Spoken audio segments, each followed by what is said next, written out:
Hey all, Tom here. Today we're talking about everything you need to know about the LG 27-inch UltraGear.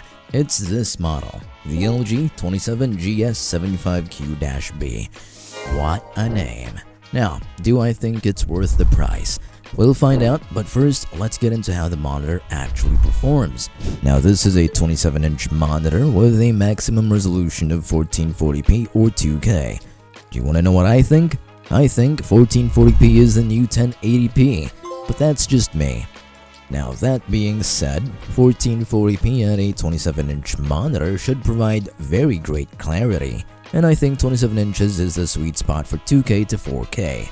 That's cool and all, but here's what I like about this. Out of the box, it has a refresh rate of 180Hz natively, and you can overclock it to 200Hz if you, for some reason, need the extra 20Hz. For competitive gaming, that's more than enough. I mean, I'm not that much of a tournament enjoyer, but I assume it's also more than enough for that as well. Now, this monitor uses an IPS panel, which isn't as cool as the OLED panel of the Aegon Pro that we recently talked about, but it's the only other panel that I would choose if I can't afford an OLED. While it's not an OLED monitor, it still provides great contrast and response times.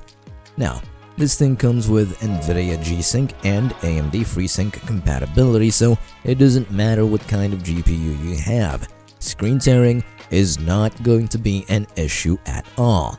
There's no tearing and no stutter, which mean smooth gaming experiences as it should be.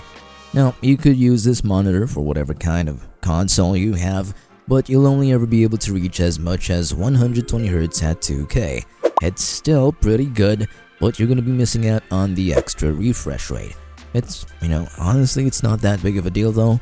And for PC gaming, which I assume 90% of you will use this monitor for, then as long as you have a pretty good PC, then you'll get a pretty high refresh rate at 2K, no matter the game. Now, let's say you want to use this for content creation though.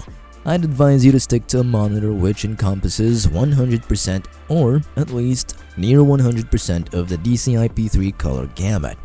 Unless you're really fine with 100% sRGB, which, I don't know, kind of doesn't really add up. As for ports, it's really simple. One DisplayPort 1.4 port, two HDMI 2.1 ports, and one 3.5mm audio port. Really basic stuff, but you can plug in your console or consoles into the HDMI port and then have your PC connected via the DisplayPort and you should be golden. Now, to be fair, this is a gaming monitor exclusively, but not one for productivity. With that being said, at its current price of $269, is it worth it? It's got a resolution of 2K, IPS panels, it's also adjustable in height, or if you want to pivot it, etc, adjust the orientation and whatever. Anyway, that's about it for this gaming monitor. For me, I personally think this is fine for $269, but I don't know about you. Maybe you think it is, maybe you think it isn't, but either way, it's still a pretty good monitor. Build quality is alright, but it's got all the hallmarks of a gaming monitor.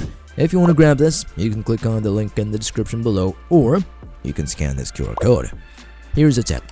If you subscribe to us, you'll get a +10 luck buff for the next 2 years, and you'll get all the girls you want.